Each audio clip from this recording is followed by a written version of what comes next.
Bonjour à tous, bienvenue sur la causerie, très heureux de vous retrouver aujourd'hui pour la nouvelle vidéo prono de ce week-end de Ligue 1. La Ligue 1 est de retour enfin ce week-end pour la 8ème journée du championnat. Fini la trêve internationale, on a marre de la trêve internationale, ça nous gonfle. Je suis avec Melvin, voilà, journaliste sportif, qui est là. On a fait le top flop de Ligue 1, on a fait notre petit aussi top flop de Ligue 2. Les deux vidéos que vous pouvez retrouver sur la chaîne. Et maintenant on est parti, retour des pronos. J'imagine que tu es heureux de retrouver la Ligue 1. À retrouver le foot de club. Parce que le foot international, voilà, très peu pour moi. Apparemment, il y avait un vague obscur France-Israël au moment où on tournait la vidéo, bien Ah, sûr, Belgique-France aussi, qui à ce s'est qui paraît. déroulée. Voilà. Apparemment. Apparemment, bon, selon les dire, mais bon. Voilà, donc nous on préfère le foot de club, vous l'avez compris, on est parti, cette journée alléchante de ce championnat. Je vais juste prendre mon petit téléphone pour m'afficher l'historique des rencontres de la dernière journée, de cette 7ème journée qui a aussi été ultra intéressante. Je propose qu'on commence tout de suite du coup par ce vendredi foot, toujours avec un Monaco-Lille, un duel d'Européens entre deux équipes qui ont quand même un certain goût pour le jeu sur ce début de saison. Lille qui s'est imposé contre Toulouse la semaine dernière, enfin avant la trêve, pardon. Et Monaco qui s'est imposé du côté de Rennes aussi avant la trêve. Deux équipes donc sur une bonne dynamique qui sont respectivement Monaco leader du championnat et Lille 5ème de cette Ligue 1. Qu'est-ce qu'on peut attendre pour ce Monaco-Lille qui risque d'être, j'espère fort en but? Ouais, c'est le match qui m'excite le plus du week-end, personnellement. Ouais. Deux équipes qui montrent des bonnes choses dans ce début de saison, avec toujours la même problématique, surtout pour Lille, à gérer l'afflux Ligue des Champions et l'afflux championnat. Match de reprise. Attention pour Lille, on se rappelle du dernier match de reprise, Saint-Etienne, 2-1-0. Et là, il ne faut pas falloir se manquer à Monaco. Donc ça va être un match assez excitant, en plus entre deux entraîneurs qui prennent de beaux jeux. Ouais, mais je mettrais quand même une petite pièce sur Monaco. Je les sens vraiment bien, Monaco. Franchement, ils sont.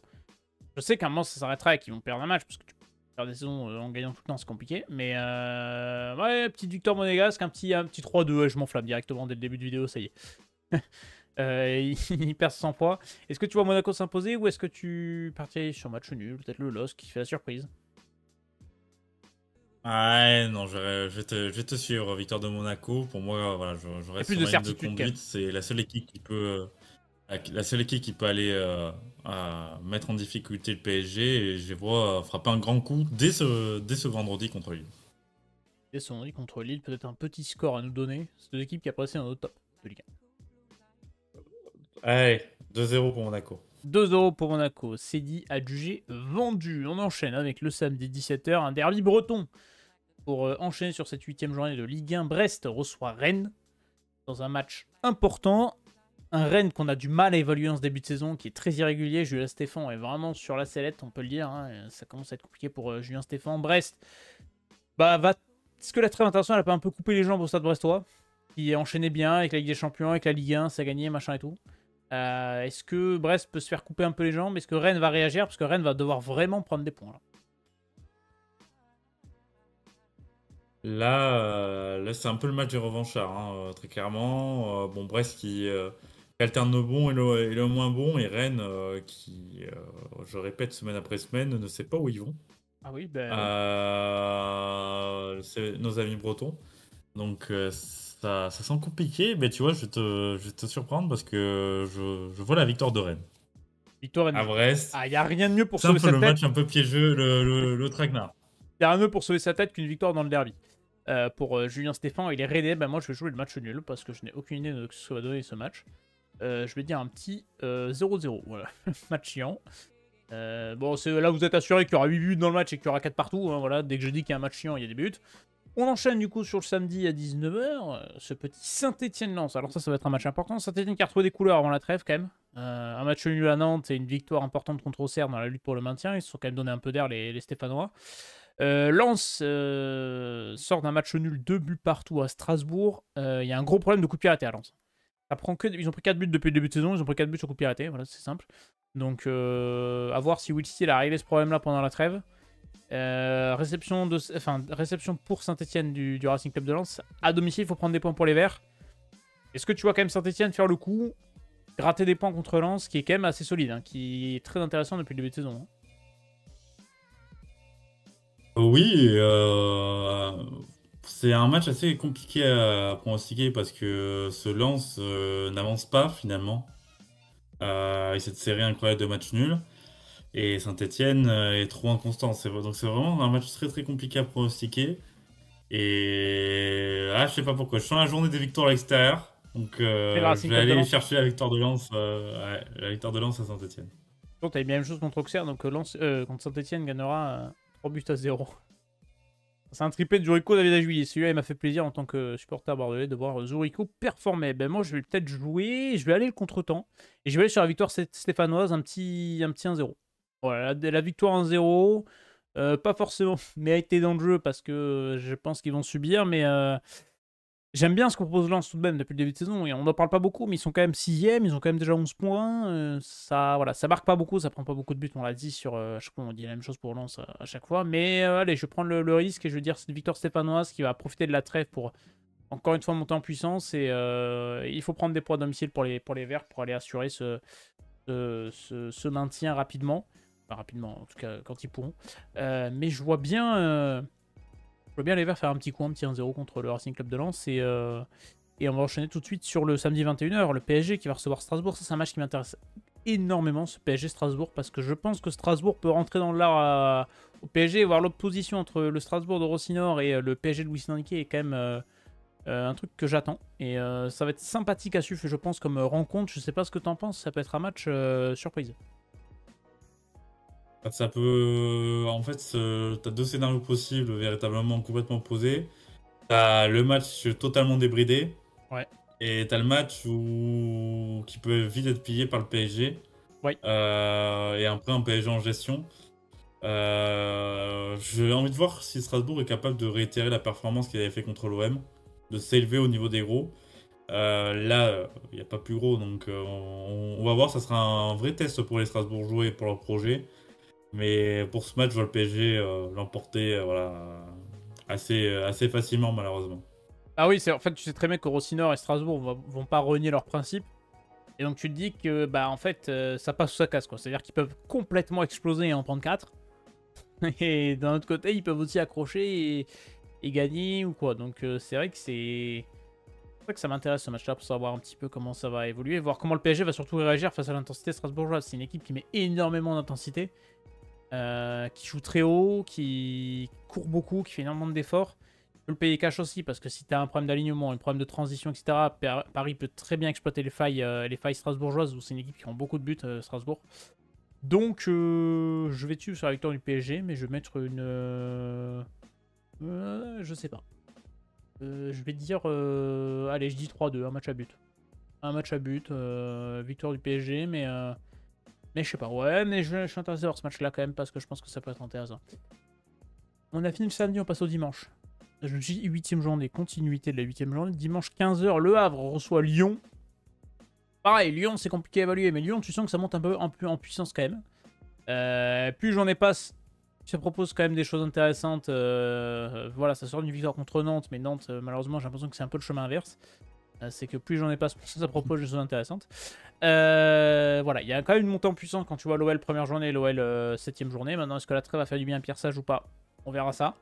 Il y a toujours des points d'interrogation sur certains aspects, mais il y a quand même des choses qui montent en puissance et des joueurs qui font du bien à cet effectif lyonnais. Moi, je suis très heureux du retour au niveau de Corentin Tolisso. Il était à la rue complet l'an passé, mais qui était vraiment paumé, c'était terrible. Et il retrouve vraiment des couleurs, une seconde jeunesse là, sur ce début de saison avec l'OL. Et c'est l'un des meilleurs lyonnais sur le terrain depuis le début de saison, Tolisso, donc c'est intéressant.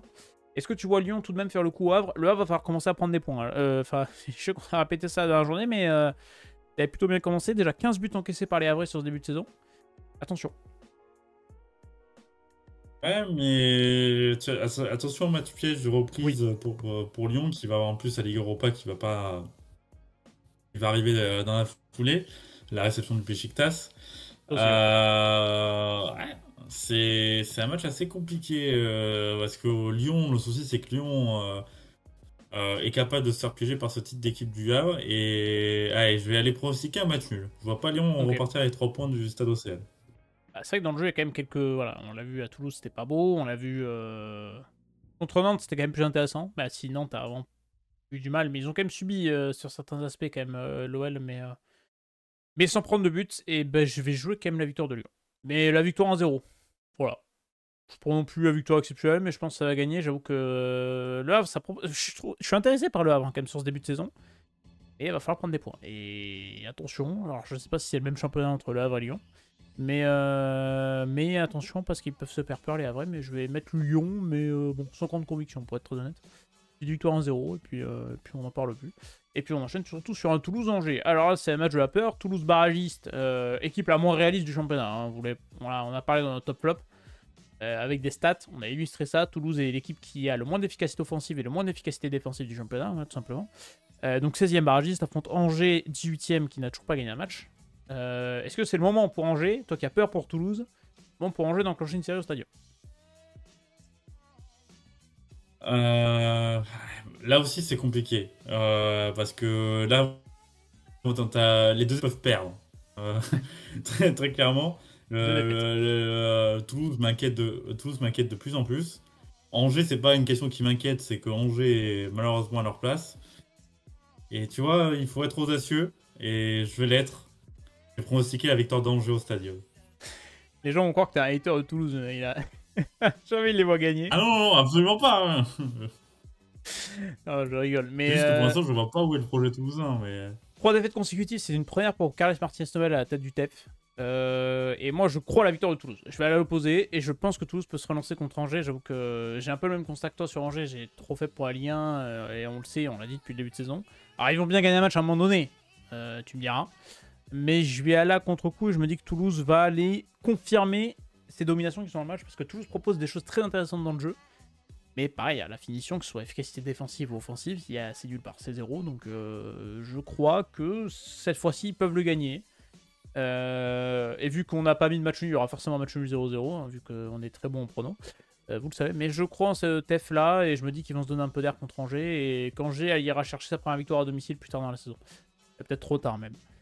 Club qui va moins bien aussi, c'est le FC Nantes, qui reçoit l'OGC Nice. Nantes qui sort d'une défaite du côté de Lyon. Ils ont eu précédemment un match nul contre Saint-Etienne. Nice a fait plutôt un bon match contre le PSG avant la trêve. Je vois quand même Nice confirmer et s'imposer assez aisément à Nantes. J'avoue que Nantes, j'ai un peu peur de cette fin de première partie de saison qui va être un peu explosive parce qu'en interne, c'est un peu le bordel. Comme je l'ai dit sur la dernière vidéo et comme je l'ai dit dans le top flop, j'ai peur que ça implose très rapidement du côté du FC Nantes. Je sais pas si tu me suis sur cette victoire niçoise, mais ils ont quand même des choses intéressantes à Nantes. Hein. Le Penant fait un très très bon début de saison. Moses Simon propose des choses. Voilà, mais il y a quand même trop de carences et trop de bordel en interne pour que ça soit sain et que ça marche correctement du côté du FC Nantes. Ah, malheureusement, je vais te suivre. Pour moi, là, c'est la victoire de la confirmation pour le GC Nice. Des bonnes choses qu'on voit depuis plusieurs semaines. Et c'est vrai que ce Nantes est inquiétant, mais malheureusement était prévisible. Voilà, il y a eu le faux bon début de saison, et là, tu sens qu'ils sont déjà dans le dur. Attention, hein, le dernier Nantes-Nice, c'était la première de Jocelyn Gourvenec. Bon souvenir, ça. Et la victoire 1-0 de Nantes. Voilà. C'est vrai. Donc, Attention à Nice qui peut se faire piéger, mais je pense que le Nice de Francaise peut quand même poser de belles choses. Attention à Nice, hein, qui est pas non plus... on parle de bon jeu quand même du côté de l'OGC Nice, mais pareil, c'est 9ème du championnat. Nice peut peut-être aspirer à mieux. Après, ils sont pas si loin de l'Europe, donc à 2 points. Donc voilà, attention à l'OGC Nice qui peut être assez intéressant aussi sur le plan du jeu et confirmer les bonnes choses qu'on voit sur le terrain. Du côté du club de la Côte d'Azur. On passe au dernier match avant le match de prime time, c'est la JOCR qui reçoit le Stade de Reims. Alors, le Stade de Reims, c'est l'une des surprises de début, de début de saison, c'est quand même une équipe qui marche bien, 4ème du championnat, 14 points, 14 buts marqués, 10 encaissés, donc voilà, Reims, c'est une équipe à but, c'est une équipe de football. De son côté, la JOCR est 14ème, 6 points, 9 buts marqués, 15 encaissés aussi, donc ça va prendre des buts aussi du côté de la JOCR. Voilà, un petit point d'avance sur Toulouse, 2 points d'avance sur Montpellier qui est 17ème. Attention à Auxerre à pas se faire peur, mais j'ai l'impression que Reims reste au-dessus. Est-ce que Reims va se faire piéger à la Baie des Champs? Et ben, j'ai envie d'y croire en fait. Je sens que c'est le match de reprise qui peut casser la série. Donc, Je vois ce que tu veux dire. allez, moi j'y vais. Moi j'y vais sur la victoire des JOCR.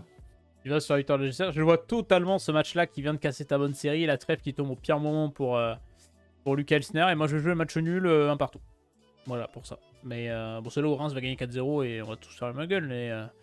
Mais non, mais je vois, ouais, je vois ce type de match-là aussi qui vient d'un peu casser ta série, mais je les vois pas perdre pour autant, parce que je les vois quand même avec pas mal de bonnes choses du côté du Stade de Reims, et confirmer ce bon début de saison et enchaîner après la trêve.